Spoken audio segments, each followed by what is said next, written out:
नमस्कार. आज आपण एक छान रेसिपी बनवणार आहोत. त्याचं नाव आहे तिखट मिठाचा सांजा. चला तर बघूया.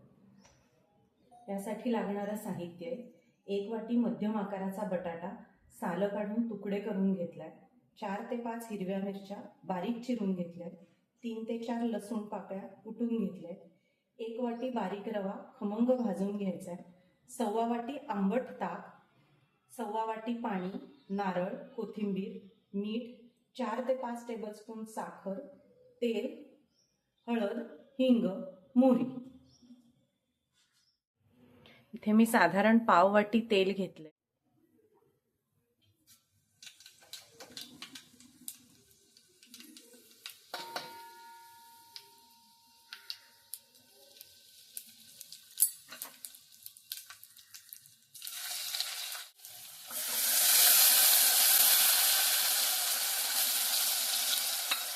आता बटाटा चांगला शिजू दे. मी लहानपणी शाळेतून आले की आजी मला विचारायची, भूक लागलीये का, काय करू खायला, पटकन काहीतरी गरम गरम करते. आणि माझं उत्तर ठरलेलं असायचं, तिखट मिठाचा सांजा.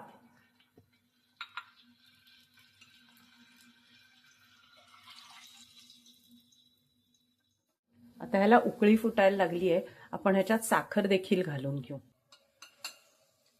आता ह्याच्यात हळूहळू करत आपल्याला रवा घालायचा. रव्याच्या गुठळ्या न होऊ देता हलवत हलवत रवा घालायचा आहे आपल्याला.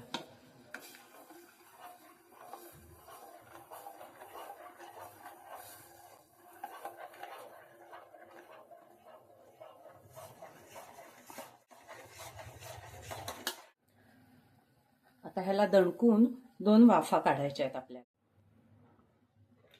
सांजा छान शिजलाय आपला. आता त्याच्यात आपण ह्या कच्च्या लसूण पाकळ्या घालायच्या आहेत. ह्या सांज्याला कच्च्या लसणीमुळेच एक वेगळा वास आणि चव येते. ह्याच्यावरती असं नारळ आणि कोथिंबीर घालायची. आणि आजीच्याच भाषेत सांगायचं झालं तर ह्याच्यावरती भरीचा नारळ हवा.